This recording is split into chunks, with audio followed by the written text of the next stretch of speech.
our entry into the camp of pirates. Pirates. And this is something you didn't have on the agenda I sent out to you, because I sent you an early agenda before I had locked Fabio López Lázaro into service for us. And I was so delighted to find him up at Santa Clara University, because he's written some really interesting stuff about the Spanish imperial, what do you say, encounter with piracy. And I'll let you, would you mind talking about your book and what you're teaching up there, your teacher life? I'm currently associate professor at Santa Clara University. My research started many years ago with a dissertation on law in Spanish societies in the 17th and 18th centuries, and that was my first book. My second book, and I'm shamelessly giving you a little pitch for it, and some of this material I'll be discussing today, in fact, is coming from that book, including some graphs and images, is at the bottom of your little handout, and it's out from University of Texas Press next year. And I'm very much aiming to have a very broad audience for that book. So that's my shameless pitch. I've gotten into the history of piracy because of my interest in the history of legal institutions as social environments. That is, a courtroom as a place where human beings do things to other human beings. And piracy is exactly about that. And my interest in maritime history joined together with my interest in legal history in my most current research projects, which are all focused on 17th and 18th century piracy. I work with archival sources mostly. Of course, like everybody else, I do a lot of reading beforehand. And the book is very much based on my archival discovery that one of the most famous literary pieces of colonial Latin America, The Fortunes of Alonso Ramirez, is not a novel, but in fact a historical account. And so the book is a presentation of the evidence, archival evidence for that. And of course it has the critical translation of the original text that you can use that with students. Again, shameless pitch. So what I'd like to do today, I have an hour with 15 minutes for questions within that hour, so as much as possible, I'd like to... Sorry? Pass that out. Oh, pass So that I out. usually Fantastic. You shouldn't have told me that. Oh, yeah, sorry. For everybody. So what I propose to do is first talk about the sine qua non, which is romanticization, images of piracy. Right? Our students at whatever level are bombarded by them. So I'll talk a little bit about that. Then one of the critical things to do is talk about terminology. A pirate is not a pirate, is not always a pirate. Depends when, where, and context matters. So that's the second thing to discuss. And that will really get us into the empire, the colonial enterprise, whatever you want to call it, and we'll talk a little bit about that terminology as well. Finally, stages, because this does help us prepare lessons as well as read materials, and to think globally so that we avoid some of the problems of anachronism, taking things from the 16th century and using them to discard the 18th century or around. So I think stages helps us do that, and what I'm going to try to do is present to you recent literature that's been coming out on the issue of piracy in relation to colonial Latin America, and how we can talk about those stages as part of Latin American history, and Latin American history within a global context, which, again, shamelessly, I will tell you, is the real purpose of my book. So, let me start out by saying that I see a penny on the ground here, or on the floor, I should say. There's a little cent here. So if I pick it up, is it mine? Thank you. Yes. Well, maybe. But maybe I'm stealing it from one of you who had left it there as an exchange for something for somebody else. Or payment for me. Part of the problem is we have to begin not only with me taking the penny, and I didn't put it there, by the way, or you losing it, or somebody else, to who owns the floor. Because that might mean that they own the penny, or the building, or the state, or the federated union called the United States of America, or the conglomerate of states that makes up the United Nations, the planet, cosmos. You see what I'm getting at here. Piracy is all about property. It's all about economics. It's all about sovereignty, law, and of course, in the fluid environment that is the sea world, it becomes tremendously difficult to establish that. And what I'm going to be talking about today will link back to that precisely. So the very classic image, extorting tribute citizens, how to file 1905. Except the first thing I was going to do is talk about the stereotypes. But let's get a little bit of a flavor for how bad was this problem of piracy. So here what you have is an image from my book, it's from last year, and it captures the major pirate attacks, Buccaneer attacks, for the most part attacks in the Caribbean region, between roughly 1650 and the 1690s. And as you can see, it's widespread, but it is mostly coastal. You notice carefully, it's coastal. Towns and villages inland were rarely attacked, although there's some of that in the Panama Isthmus of Panama in the 1660s, 70s, and 80s, into the 90s. I'll come back to this image when I talk about the various administrative areas, and maybe in the question and answer period we can have a little bit more discussion on that, because they're tremendously important. It's what pirates look for, weakness in the administration of this colonial empire that they could prey on. So, just a general idea, very serious problem. Let's see what the populace has done with this problem. So, two things here. One, challenges, pedagogic challenges we all face. Two, can we turn those challenges into learning possibilities? So can we use the very stereotypes to talk about the historical reality? And I don't think this is going to play. Yeah, let me just get it here. So the first one I'd like to play, let's see how good it is. It's just a little song I'm sure we're all familiar with.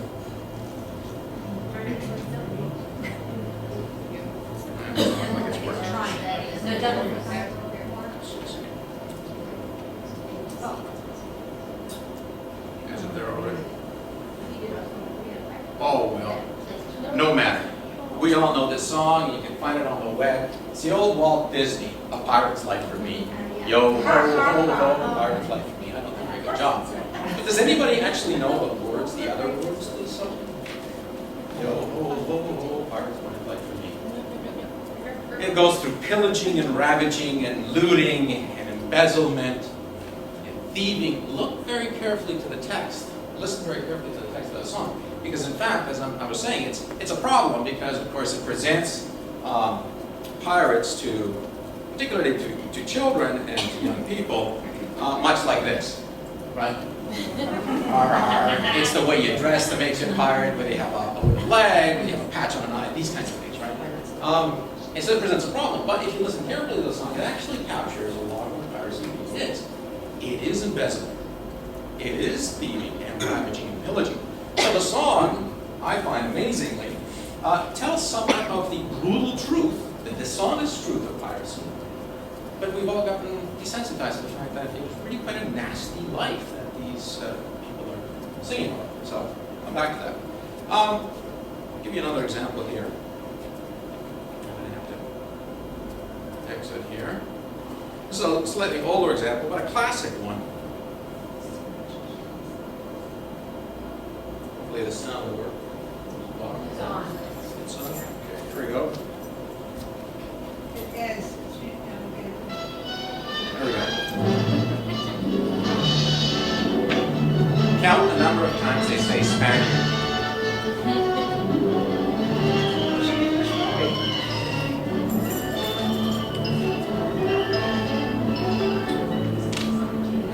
You better take some of me up, lady, or you'll be stuck in a prison war. It's on closer to the wind.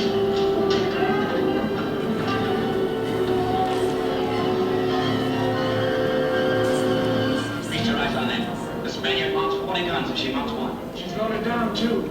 Maybe she's too big a fight for our team, didn't I? Did you ever see a Spaniard the captain couldn't swallow whole? Captain got the Spaniards bewitched, that's what he is. Yes, and then we dust off his royal highness and britches and canoes too. And like that, my lad. And the dust was worth 30 shillings to the ounce. What a prize. But I don't think she'll get away from us, eh, Scott? The albatross in the birds you can run away from. We're sucking the wind out of the Spaniard sailors. Now, Miss Anne, maybe we can put a draft through their bow pretty quick. Captain, what about it? Should we let them have a round? We'll fire when I give the word, Mr. Bill. Mr. Preston? Aye. Give my help, please, Miss Preston. Just the other colours. Aye. So that's the Seahawk 1940, right? Seahawk 1940. It's a great movie to use with students because it conjures up something very important about piracy. Several things that are very important about piracy. Obviously, the maritime environment, right? But what else do you just get from this little clip? What is this clip telling you about the people? All men. It's all men. Spanish bad. Spanish bad. These guys good. The captain is dreamy. Captain is dreamy. Johnny Depp syndrome. 90% of our students have the Johnny Depp syndrome. Anything else? Comradeship. Comradeship. This is very important. It's extremely attractive, right? These men are shown to be honorable, witty, intelligent, interesting, right? You know, you dust off the Spanish breeches, the King of Spain. What do you get? A bunch of gold dust. Being the King of Spain steals gold dust from others. We steal from the King of Spain. It's not that bad. Steal from a thief. You're not a thief, really. Or are you? Big problem for piracy. They didn't appear to have any stress. No stress. Yeah, it's gonna. Oh, geez. No, we're scared. Fire a warning shot. Deal with these bothersome people that stand between us and Napoleon. So those are all part of the romanticization of piracy, but we're going to come back to the way in which comradeship, organization, a certain weird honor code, not just guidelines, as you know, Pirates of the Caribbean tells us, but honor code among combatants was practiced. And pirates practiced that honor code with non-pirates. It's a very strange thing. Of course, the most famous example here, this is from Pirates of the Caribbean, episode 1 of 5040 that they'll eventually make. But I'd like you to pay attention to the way this presents a different vision of what constitutes piracy, especially because we all know pirates have something to do with the sea, but rarely do we consider that they have something to do with land. It's the power. Black Pearl? I've heard stories. She's been training ships and settlements for near 10 years. Never knew any survivors. No survivors. And where do the stories come from?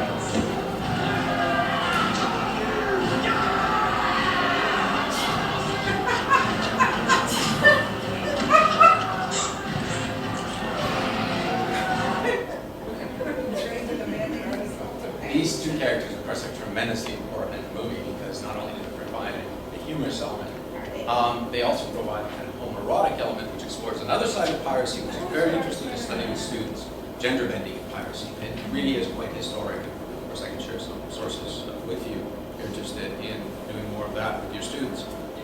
So, that's Pirates of the Caribbean. And one of the things that, of course, romanticizes is the,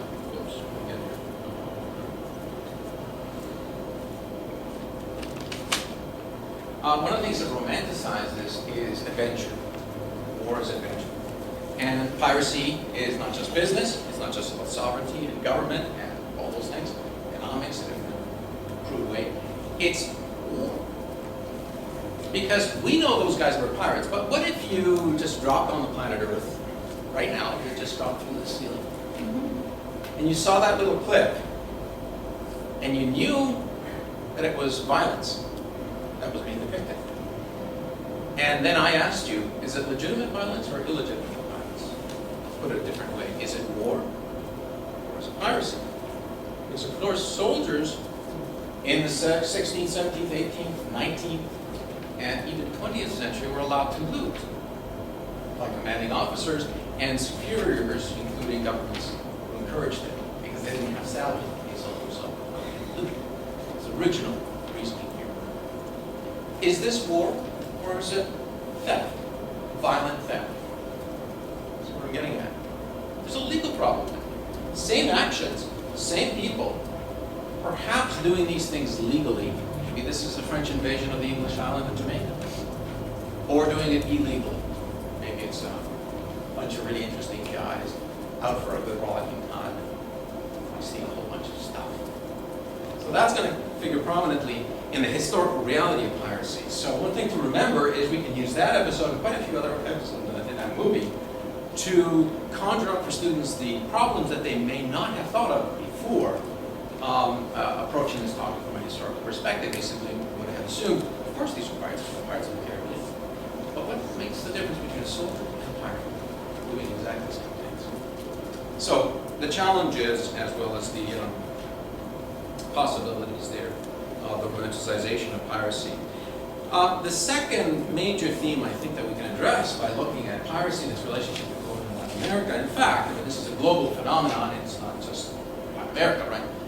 Piracy as a whole, as a global phenomenon in the early modern period and into the modern period, is the ways we inevitably essentialize particular contexts.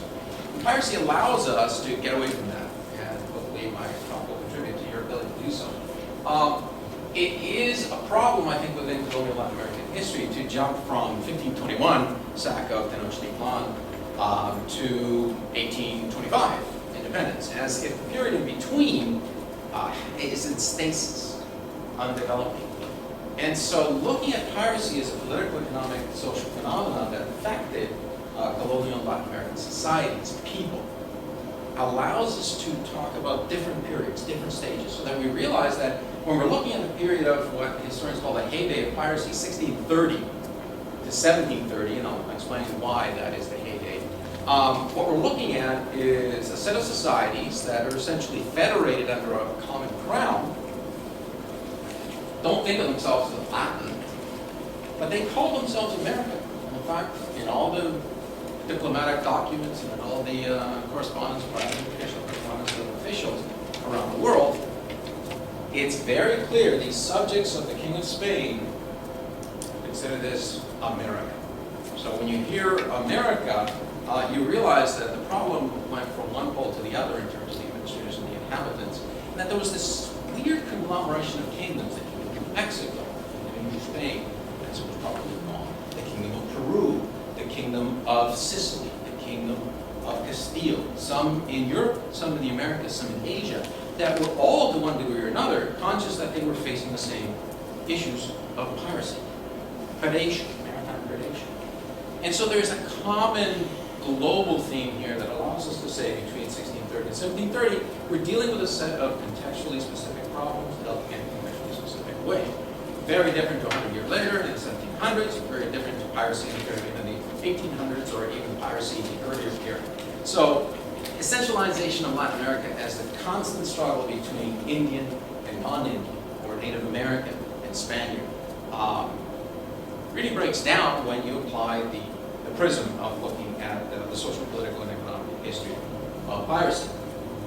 And of course, to do that, what we need to do is tackle this, the decontextualization of piracy and privateer. This brings us back to those movies, those images, as if a pirate's always a pirate, right? No matter when or where. And what I've tried to say is, well, no, a pirate could be a privateer, very different legal animal. Or a soldier, a very different legal animal. Or just a thief, a very different legal animal. And it's context that allows us to discuss that with students by presenting to them some primary sources, some good secondary sources that understanding towards the context discussing. So part of the middle part of my talk here now is to kind of do a rough analysis of the terminology that we need to have under our belts if we're going to be able to read both primary and secondary sources from this early modern period up until the 19th century and understand why people are calling each other pirate or privateer. Can I ask a quick question? Are you guys okay without the mic on back there, or do you want me to put it on? Put on, please. Okay, just warn me. Should I blow it on? No, it's just, I just have to turn off the mic. Oh, yeah, not that.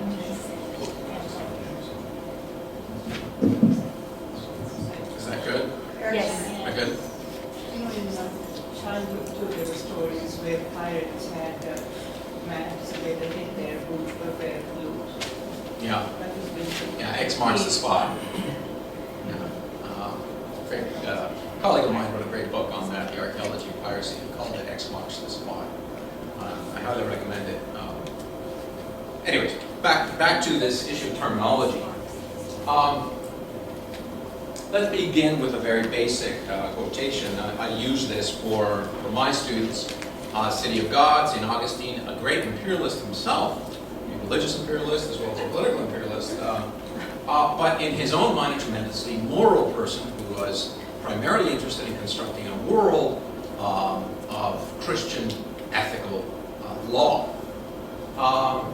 So, City of God, 412, he quotes a text. Alexander the Great wants to rebuke the pirate.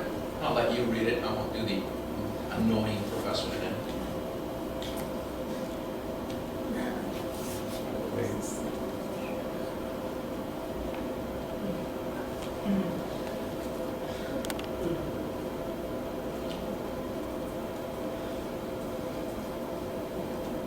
So what do you think? What do you think of that quotation? Is it frustrating? We've been romanticizing pirates for a long time. Do we agree with the pirate? Alexander the Great was just a pirate. I think there's a social contract. I mean, the state theoretically is supposed to provide some benefit, and that social contract aspect is lacking when violence is extending into piracy. In certain contexts, as you say. Of course, that was classically expounded mostly in the post-Lockean period in the 18th century, in the Enlightenment, when the definition for government became the government works for the people to protect the people's property and so forth. Of course, in the 5th century, or in the 15th century, that wasn't the case, right? Governments were in place in the medieval period to do what? Roughly. Sorry? It's supposed to protect the wealthy. Protect the wealthy, be the wealthy. They were chosen by God. And divine right monarchy, although it's often misunderstood as absolutist tyranny, which it was not at all. It was a very complicated legal negotiation of rights and duties between rulers and subjects. Nevertheless, it was not about the protection of people. At most, what you can say of kings in the 16th, 17th, and 18th centuries is that kings were there to mediate when their subjects were nasty little children that got into arguments. And so the king set up courts to make sure that justice was done to the just and the evil were punished.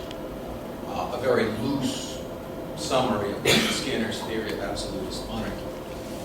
Anyway, so in the context of how this text was read in the 16th, 17th, 18th centuries, and it was read to understand what to do with pirates, the question was, well, it's not so much what you do with what you get that makes it legitimate or illegitimate, moral or immoral.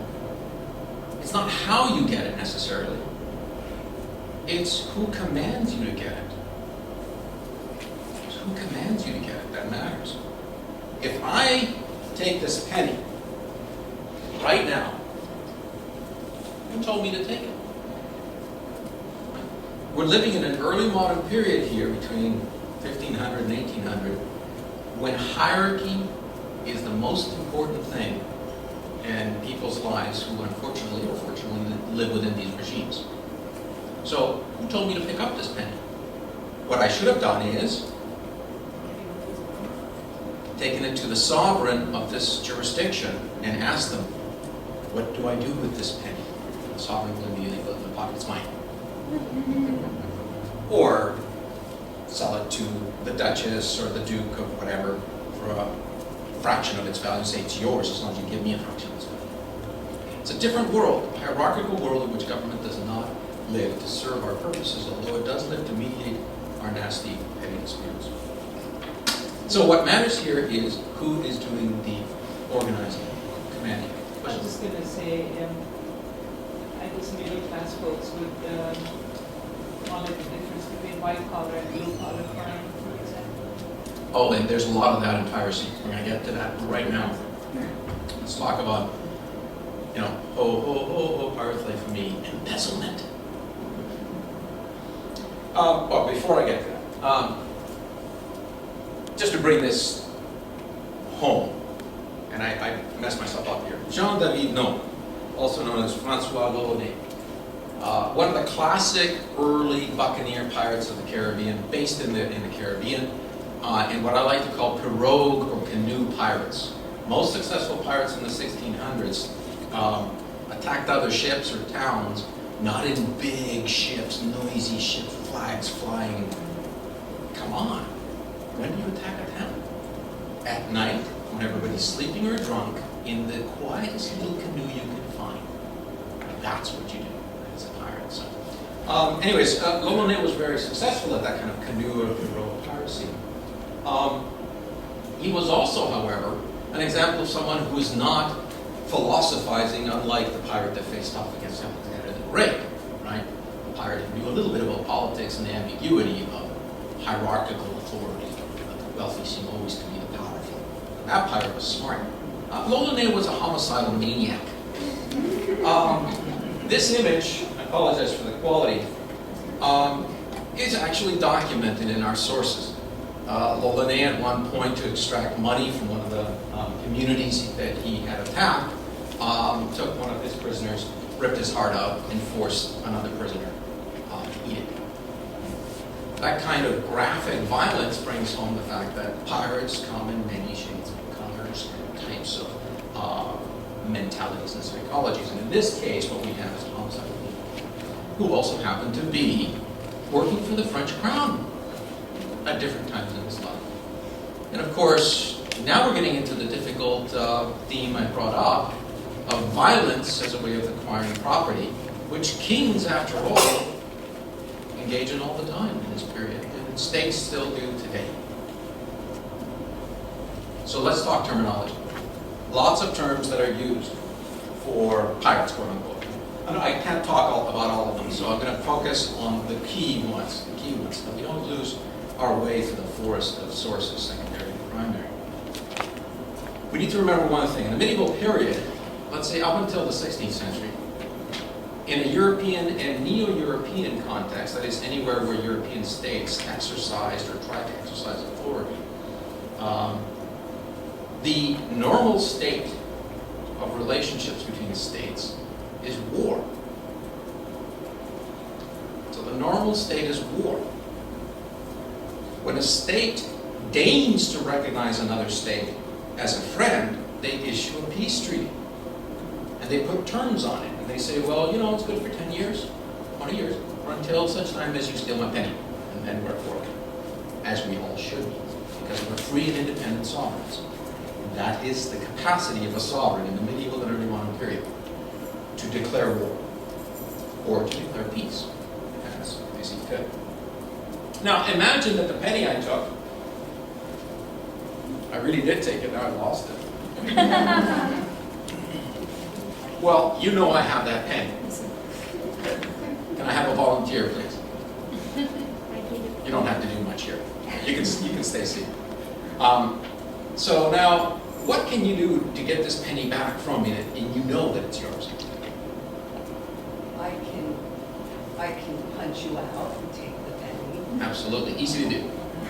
Easy to do. I could maybe talk you out of the penny, use my wits. Okay. Even easier. I could get Michelle, who's like the sovereign of this domain, Exactly. penny back for me. Right, which saves you having to damage your fists. Right. Or your self-esteem if your wit doesn't actually carry the day. So, that is what in medieval times happened when a merchant traveling from, let's say, Portsmouth to Aleppo has somebody come up on a ship and take all his cargo from him. Sometimes they took his cargo and his ship, dumped in on the first land they came to, right? We would recognize that in our own minds, in any legal sense, as some kind of piracy, obviously. Somebody's taking something from us on the high seas. People started to realize, well, I can just try to find that person and get it back from me, but I got to buy another ship. And then they could charge me with thieving, robbing them the way they had robbed me. So the way around this, in a world in which sovereigns were at war with each other all the time, great peoples were at war with other peoples all the time, unless sovereigns said that they were at peace, was to go back to your sovereign and say, hey, Fabio took my penny. Write me a letter authorizing me to attack the shipping of Fabio's people. I won't use nation, I'll just say people, the subjects of Fabio's sovereign, to get back my penny. And that's a beginning of a very important distinction, right? Because effectively the action is going to be the same. You're going to be punching me out to get this penny back, right? It's going to be violent. I may die. There may be more deaths involved. 3 or 4 of us make sides. Right? Hostages back home. Hostages. Hostages is something that we need to talk about. But that's what, in a medieval context, is called a letter of reprisal. Because it's reprising a prize that was already taken. The word prize refers to a ship and its cargo violently taken from someone else. And there are good prizes and bad prizes. A good prize is when you go take that prize back to your state and say to your sovereign, you gave me a letter of reprisal, I went there, I took a ship, and I took out of it a penny. Here's the penny, here's the letter of reprisal. I'm not a criminal, even though I killed 50 people doing so. Not a criminal. Anybody see problems here? This logic of a legal, international nature? With a letter of reprisal, do you have to get back the ship that was taken for you, or can you take any ship? Belonging to a subject of the Right. sovereign Right. against whom you have So- gotten that letter of So you reprisal. can take 50 ships for the one you lost. Did you have to lose one? No, you take back the value of what you lost, is the theory of a letter of reprisal. Talk a little bit more about that. And Michelle, could be a really corrupt sovereign. Oh, yeah. Give me that. Yeah. That's definitely. Again, this is a point that is very well illustrated in Pirates of the Caribbean version 1, when Johnny Depp flamboyantly lands on the dock, and I have a clip there, but we don't have the time to watch it. And of course, he corrupts the local customs official by giving him a little bit of money, and then steals the entire purse. So you can use the many images in Pirates of the Caribbean to illustrate to students some of the very historical, legal, political issues involved. Okay, so letter of reprisal, medieval context. Something happens between the year 1300 and the year 1600, and it's tremendously important for our understanding of global history. It's the development of diplomacy. Italian city-states in the 12th and 13th centuries invented what we consider diplomacy. The very weird idea, and it is weird historically speaking, idea that states should have representatives in all other states all the time. But you can see where that came from and what that meant. What does that mean if, Mantua or Florence or France has to have an ambassador to Russia, Italy? What's the idea there? How is it not like that medieval context of warfare? It's keeping tabs and spying. Absolutely keeping tabs and spying. But the Italian city-states, tired of constant warfare, which was the norm in the medieval period, came up with a fantastically weird idea of saying states should be in a constant state of peace with each other.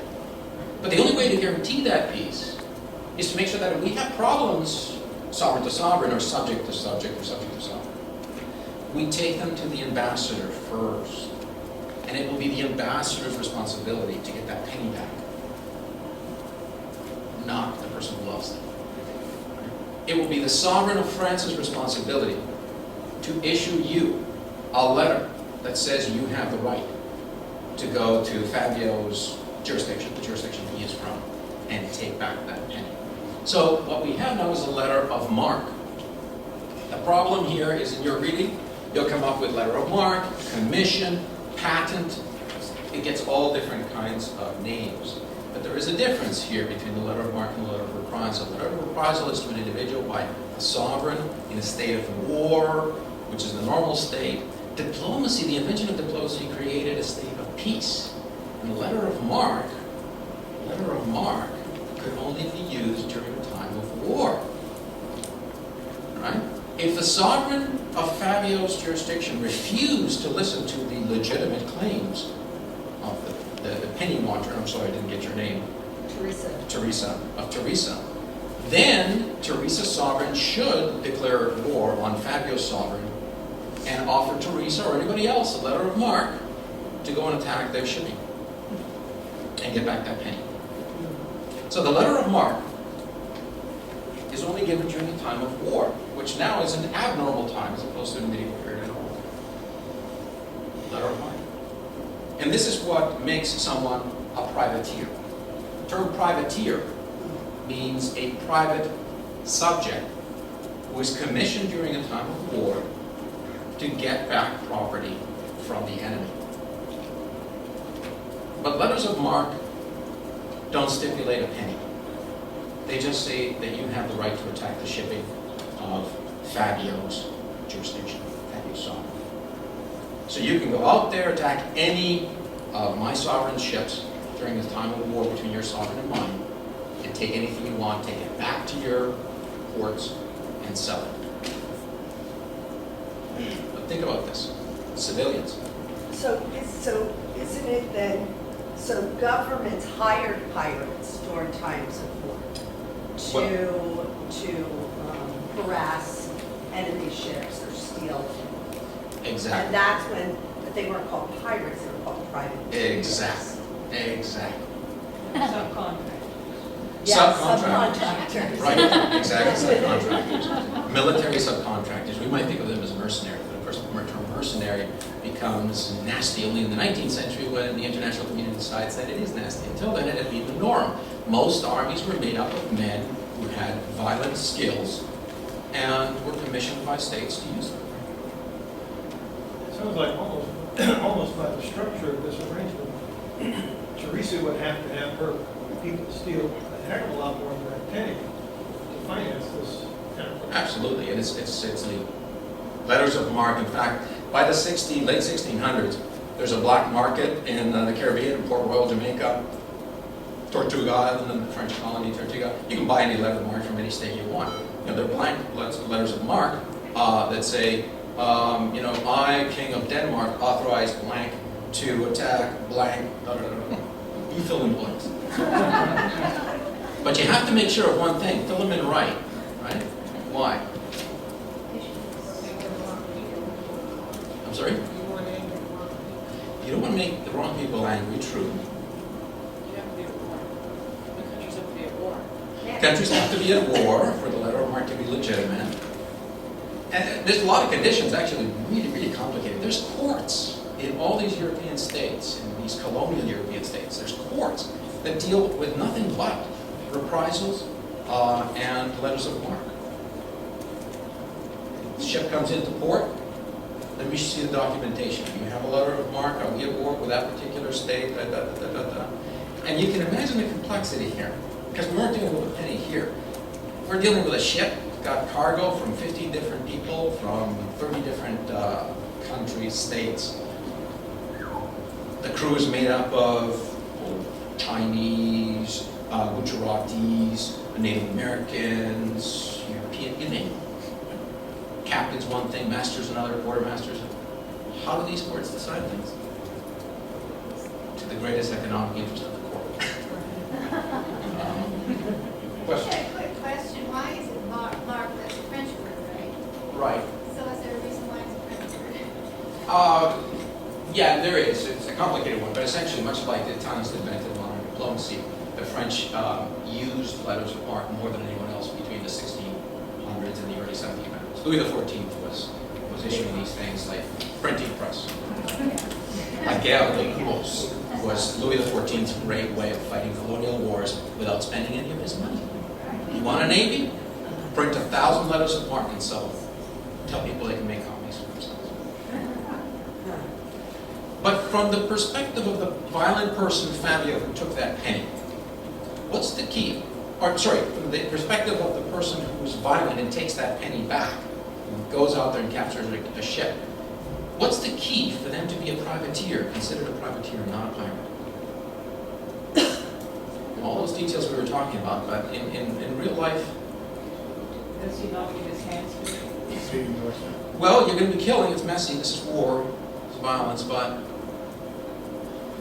well, put another example I use with my students. I go out there to the parking lot, I pick up a nice BMW that's sitting out there, I break the window, drive it down to whatever, and I have a buddy who changes this and changes that, and he gives me $5 for it. Because he says, oh yeah, you'll take the $5 or I will be calling the Oakland cops. I'll take the $5. If I have a letter of marque that allowed me to take that BMW, I take it down the street to the BMW dealership and I say, here's my letter of marque, full book value for this BMW is what I want, or I'll take you to the cops. See, this is the difference. A pirate is always at the mercy of the people who buy stolen goods from pirates, because it's illegal. And they know it, and they can turn you, your crew, and your shipping to somebody at some point. A privateer has these nice little documents, right? Doing exactly the same thing. Boom, boom, boom, taking from you, killing you. But gets to a port, the right port under his sovereign, which the letter of marque, sells everything for full market value. So privateering versus piracy. Questions about that distinction? Think about it a little over. So that's a privateer. Now, once this system is in place, once diplomacy is in place, once state of peace is the norm, and individuals can only get letters of marque or letters of reprisal during the time of war, once that is in place, let's say late 16th century, 1580s and 90s, everybody starts talking about this. Hostes humani generis. The enemies of the human race. Enemies of the human race are those who don't play by the rules, who kill people to take cargoes without letters of marque from a legitimate sovereign. And this is just not done. This is just not good. These are pirates. These are evil, nasty criminals.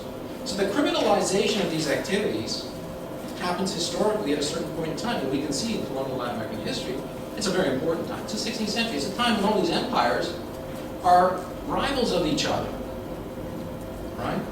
And so in our reading of piracy in colonial Latin American history, we should always remember that what we're dealing with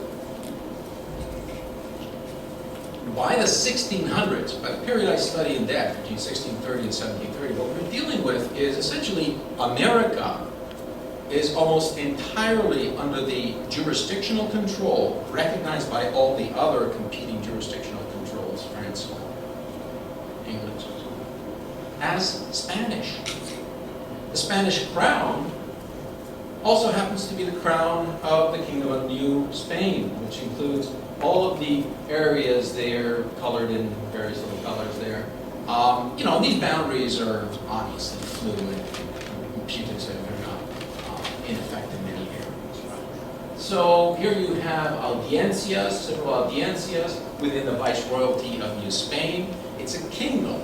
It considers itself a kingdom. It has dozens of printing presses, thousands of urban centers, dozens of very, very populous urban centers by the 1650s and 70s, and I highly urge you to take a look at John Eliot's new book comparing the British and the Iberian colonial experiences in the 17th and 18th centuries to get a feel for what this felt like on the ground in the 1600s.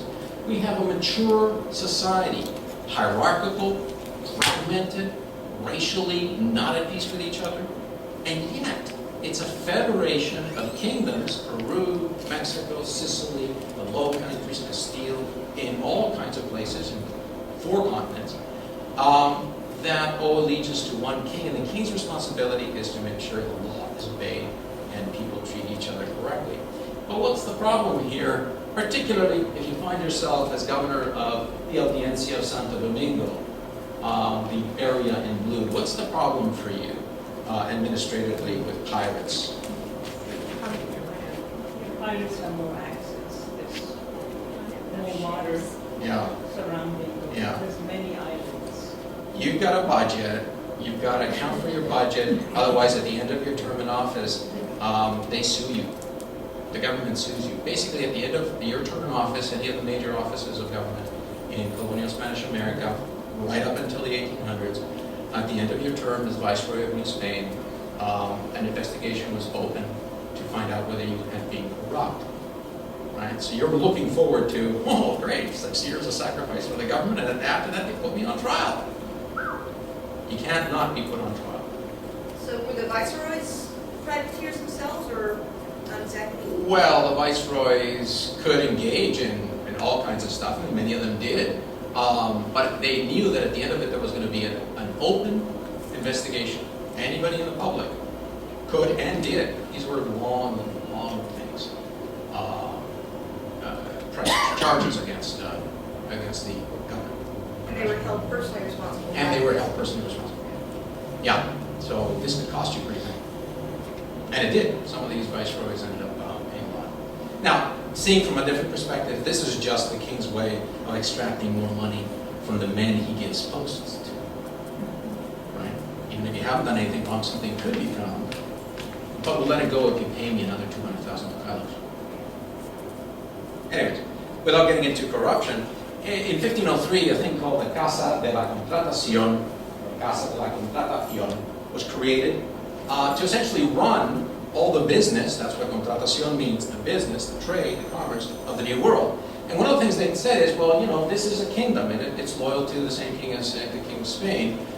So it has boundaries, and those boundaries should be enforced. And they set up coast guards. But here you are, governor of Santo Domingo. You got $5,000 to patrol everything from St. Augustine, Florida, to Caracas. Good luck, right? Privateers, pirates, smugglers, everybody else is going to be in there. And a lot of your own inhabitants are going to be, on one hand, saying, yo, no, we don't want pirates stealing from us, attacking our towns, holding us ransom, as many of them did. Entire towns gathered up, tortured, held ransom for weeks until they eventually came up with enough money to be released. But you know what? I've heard that the French are making really nice lace. Unfortunately, the mercantilist policies of these colonial regimes don't allow for French lace to be imported into Santo Domingo. So I've got to buy it on the black market. I've got to have that lace. So the local populations are also conniving with smugglers. But a smuggler, if you have a chance to read my article, very quickly became known as an illegal immigrant.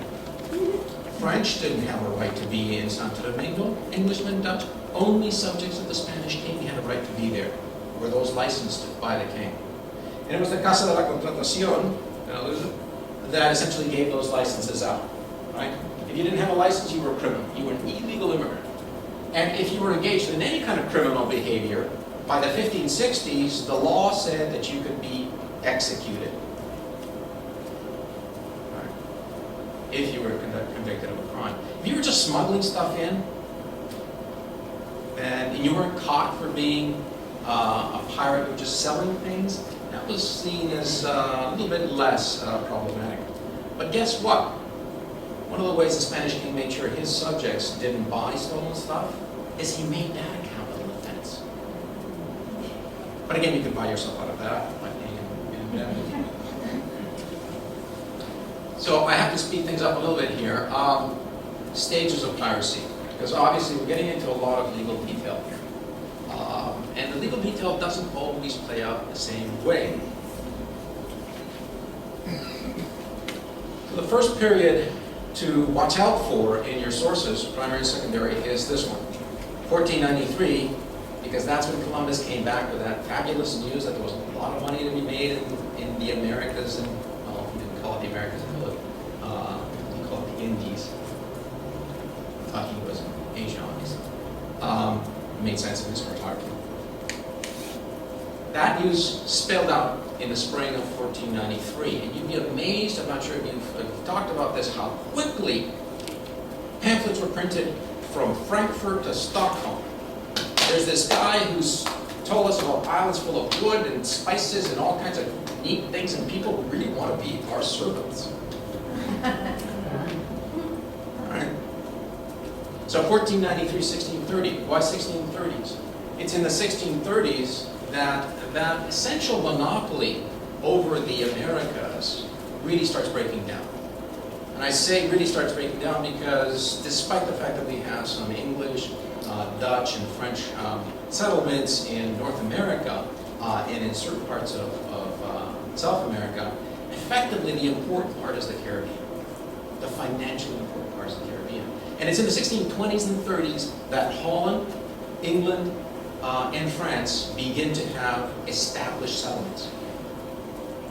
So 1630s marks a break, because up until that point, those who preyed on Spanish shipping or attacked coastal settlements essentially went out there, did their deeds, and then came back home.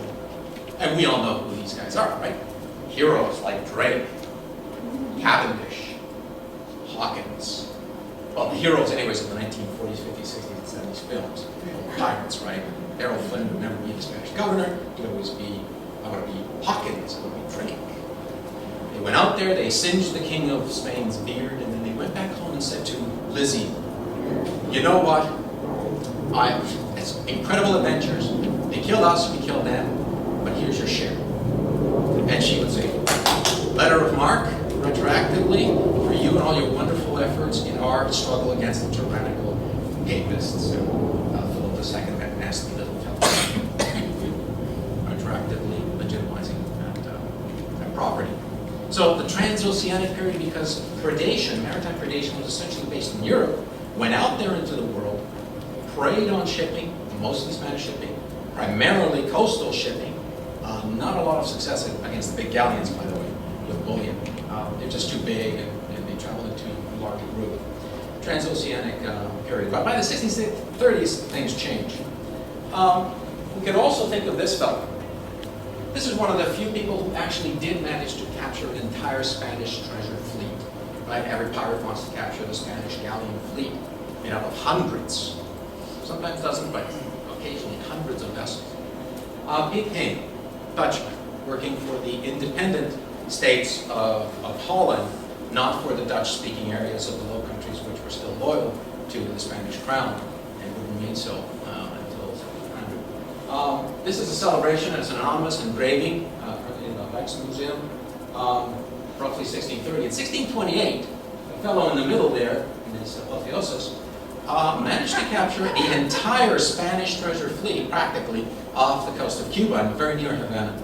And it was the only time, in fact, that this feat was accomplished in 1628. And Dutch historians are very interested in the way that bullion and that property was taken back to Holland not only fueled the war for independence against Spain, which still claimed sovereignty over all of the Low Countries, but in fact the golden age of Holland.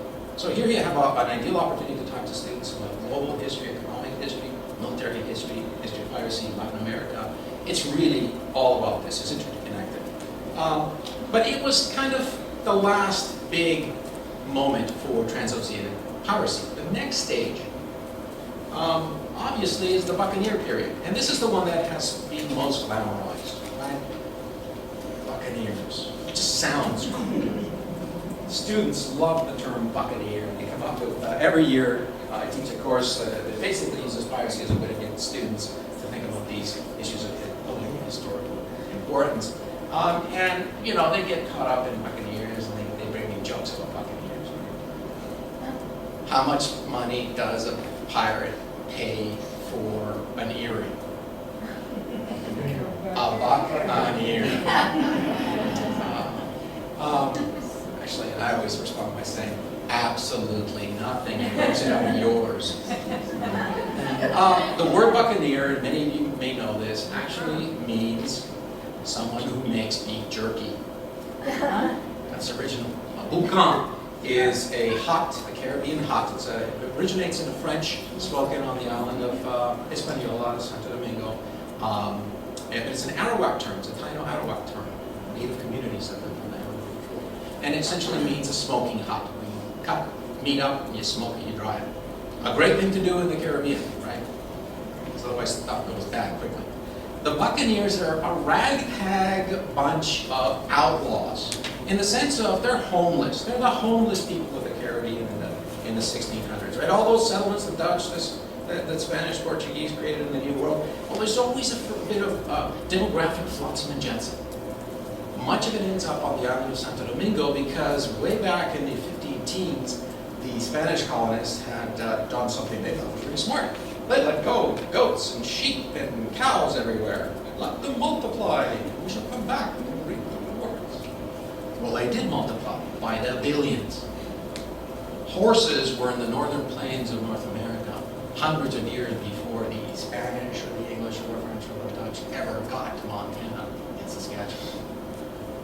The same thing with cows. They proliferated to the point where they were deforesting islands, and Santo Domingo is one of them.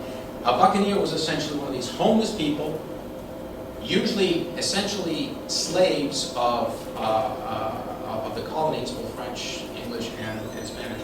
And they found out that they could sell this jerky to all ships traveling by their coastline.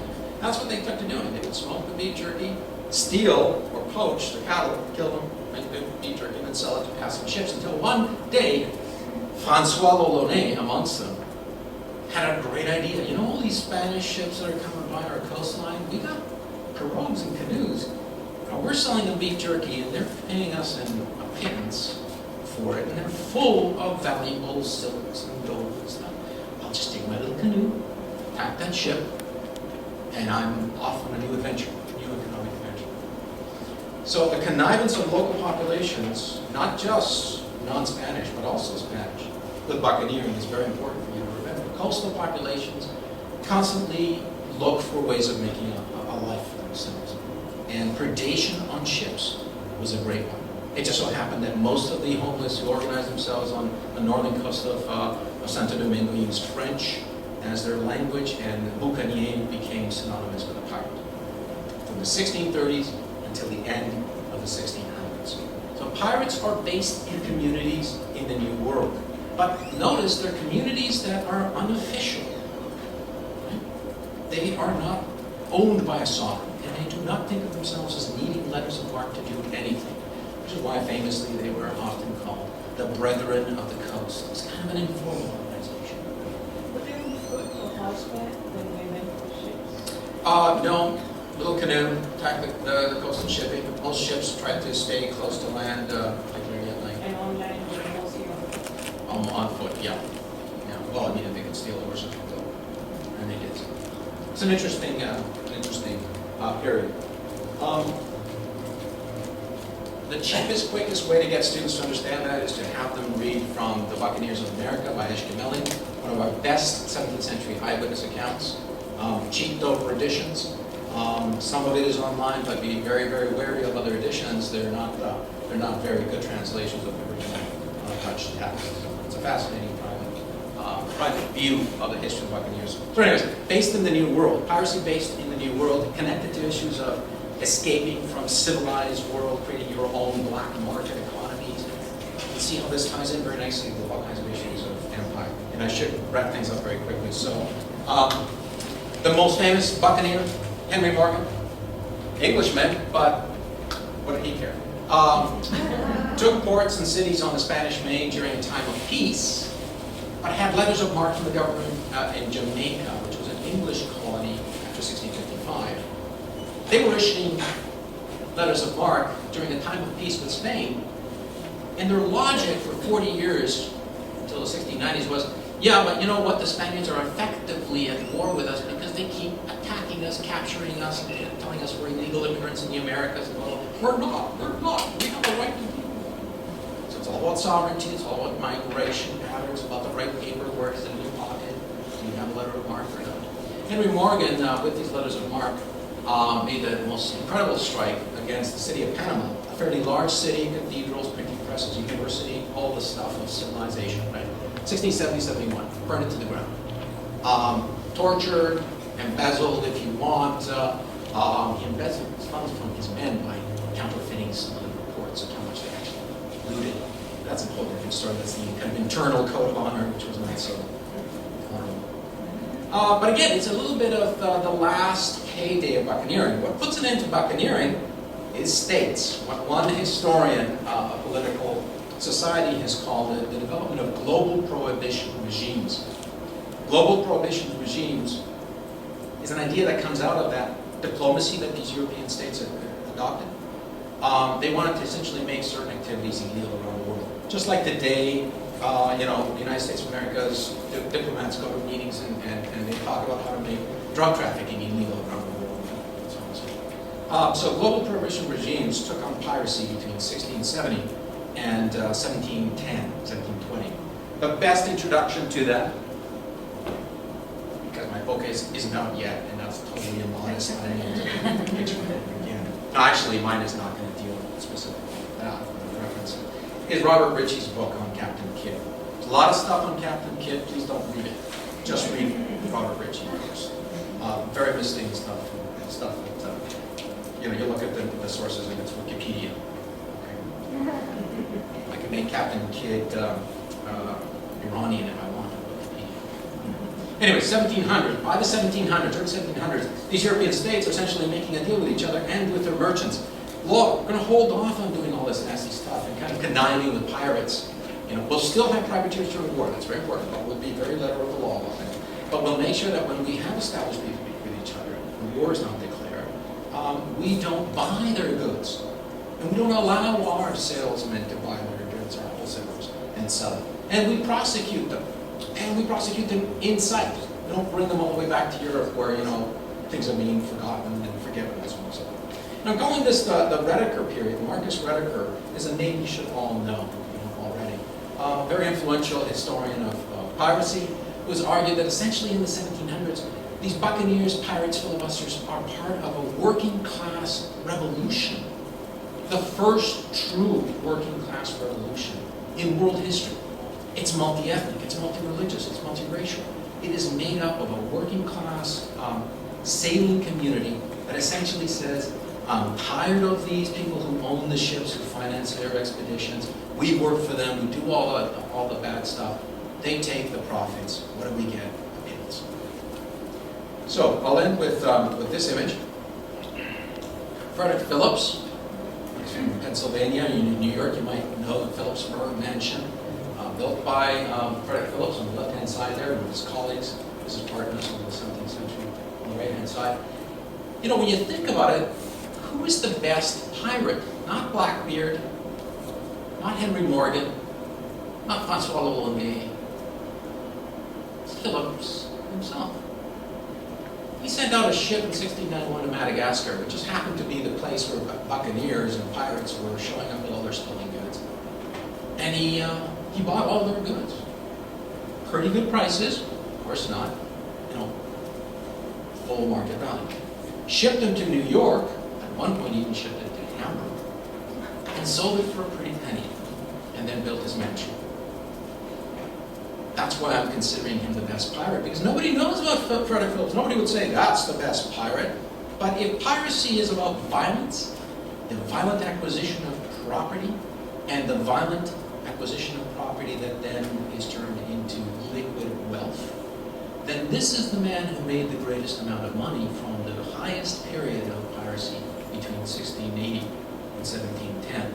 And his consortium of like-minded individuals. They were the ones who really made piracy work economically.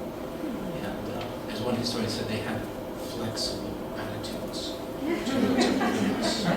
Thank you very much.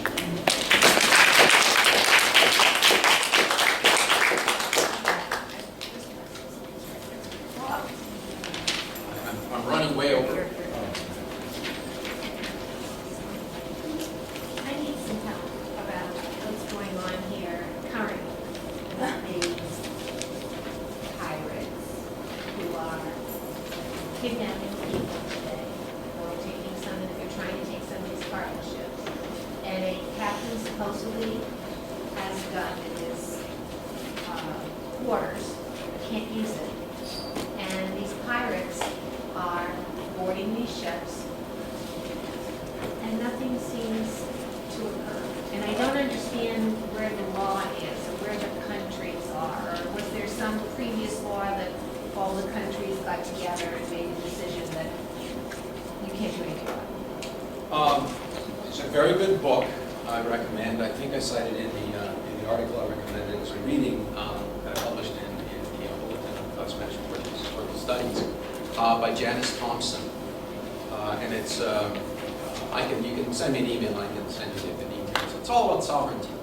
Until the 1850s, there was no effective agreement, international agreement, on the maritime space. Neither was there international agreement on the hiring of individuals, private citizens, to do warfare for states. It's in the 1850s that these states, by getting together and saying, no, we're not going to hire citizens to do our warring for us, that the term mercenary acquires its evil connotation. Until then, as I mentioned, mercenaries always did that kind of stuff.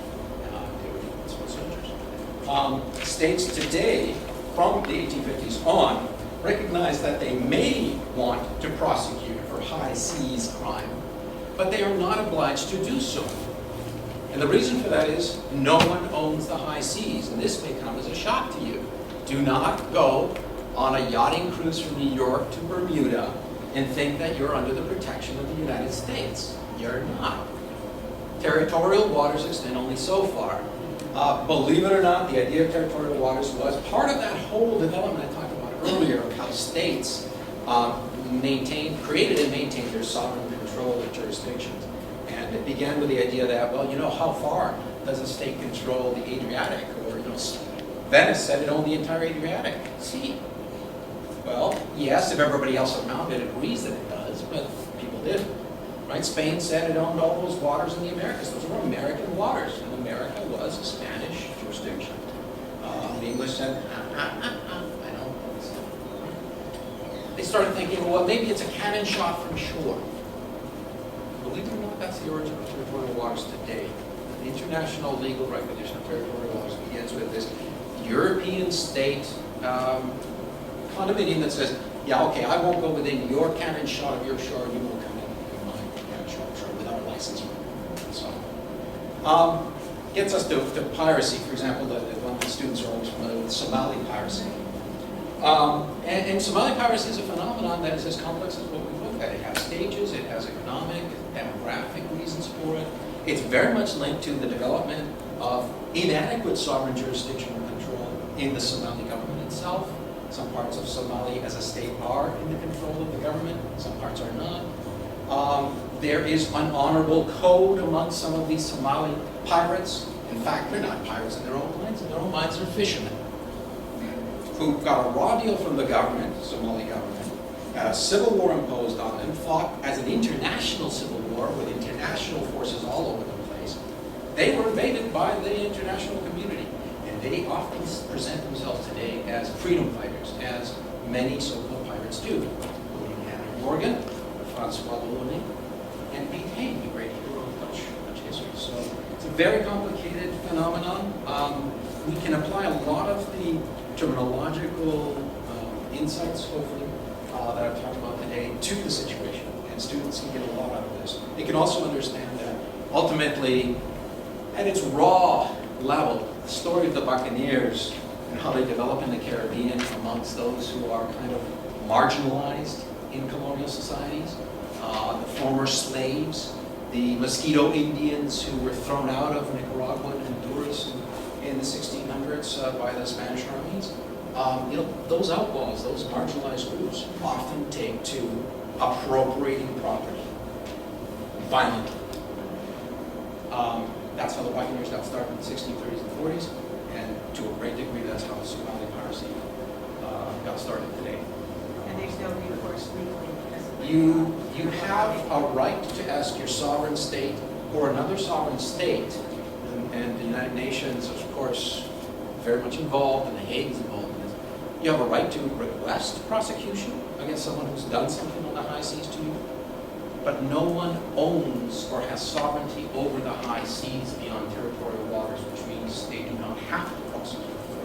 The United States, over the course of 200 years, the United States has gone from 50 years of believing it should protect American rights regardless of the jurisdiction where an American finds himself or herself, to 50 years of saying, no, we don't want to be involved in international conflicts. We want to back away from that. You're an American and you're in Thailand, you're under Thailand law. It's Thai government's stipulations will govern your future. The United States, if we can get you out, fine. Otherwise, you're there. So it fluctuates between interventionism and hands-on. All these images, these portraits rather that you've shown us, we could probably change the captions and the country gentleman, English gentleman. Where did we get this stereotypical image of the pirate? You know, the one-eyed Willie with a silver tooth and the bandana over his head and the... Yeah. These are all, curiously enough, historically based, with one great exception. All students know, that pirates get their captives to walk the gangplank, walk out there. There's only one instance of that in recorded archival documentation, and it's actually from the 19th century. It's not from the period of the heyday of piracy. Pirates didn't do that with their captives. In the period I look at, the 17th century, the typical pirate, like that little clip from Pirates of the Caribbean, is attacking a coastal settlement. They try to do so as stealthily quickly as possible. They gather the population. They usually use churches, the most fortress-like buildings in these Spanish cities and towns. They intern the population in there. They try to starve them into confessing where their wealth or gold is, whatever the possessions are. They torture them. In one case, Morgan, in fact, threatened with, I should say that, a French Buccaneer captain in 1683 in Veracruz, very, very large city, threatened to burn everybody in the cathedral down, 2,000 souls approximately in the cathedral, and basically set fire to try to exterminate them. Most importantly, what they did is they tortured their servants or slaves, indentured servants or slaves, because they talk. That kind of coastal piracy is really what characterizes piracy in its heyday. The gentleman pirate is a reality as well. And parrots on the shoulder, very, very valuable. Resale value. Pirates are wholesale retailers. Resale value, you can get back to a market. Wooden leg. So what happens to you when you lose a leg in the Navy? You get a little bit of a pension and you're lucky for compensation. But you're essentially out of a job. You join the marginalized working force that can't find work. Maybe you're a cook. Robert Louis Stevenson's pirate, the wooden leg, is very historic for Brown. Again, use some of the stereotypes and civilizations to explore some of the realities, the working class realities of the sailors. And the best place there is Marcus Rediger, that Rediger period after the 1700s, where Rediger argued what we have is a working class Atlantic, mobile, maritime revolution. It's not quite pro-communist or pro-socialist, but the of it, it's pretty dang close. Pretty close. So it's a great argument that's going on in historiography. I have a question thinking about comparing sort of space and sovereignty in terms of what happens on the sea and what happens on the land. Yes. In Eurasian caravan trade, you'd often have people come and say, hey, we'll protect you so you can get from A to B safely. And you make sure you take that protection and pay them for their services or you're going to have problems. Right. Were there pirates in the Caribbean or buccaneers, or you might call them something else, that operated similarly? Or was it sort of take everything you can get? No, not at all. Everywhere the same. Depends on the context.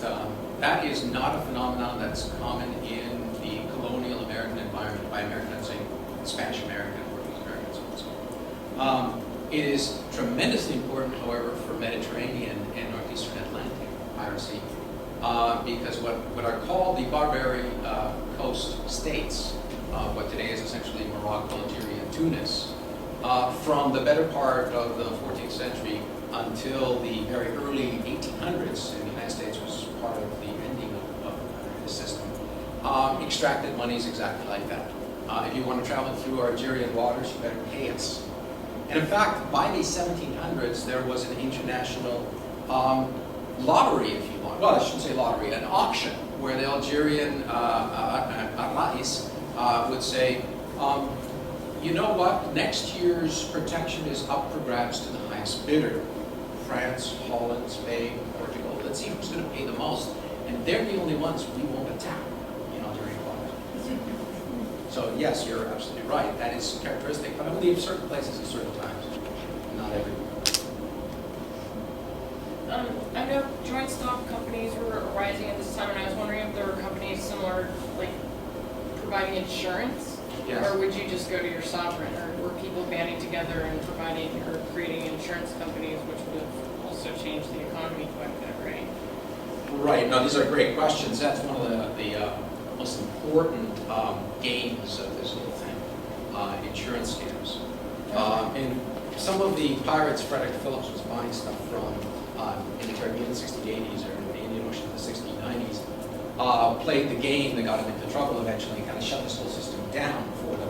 When businessmen eventually approached the government and said, we got to do something about piracy. And the game they played was essentially, okay, yeah, here I am, these are my stolen goods, you buy them for a very good price compared to other black markets out there. Bye-bye.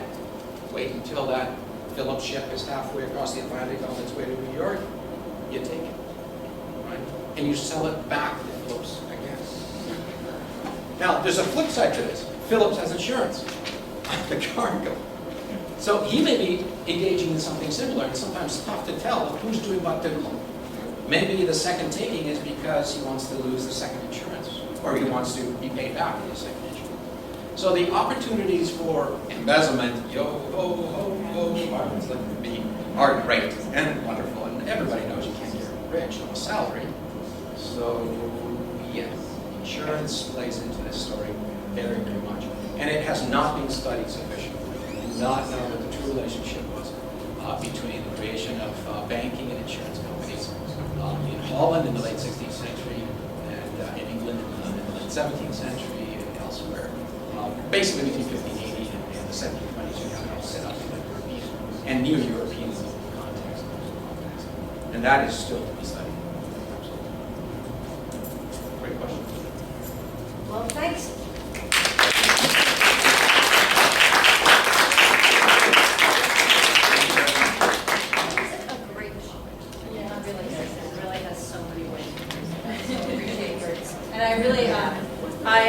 As some of you have noticed, I tried to get your articles to people, and apparently either I or the coffee shop only gave me every other page. So you have to kind of deep forward.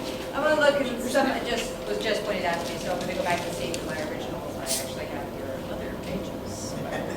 But it's really great that you approach teaching about it. That is so specific. Thanks. Thank you very much. It wasn't really on them, but you did a very nice job. Thank you very much. Yeah. Well, enjoy this.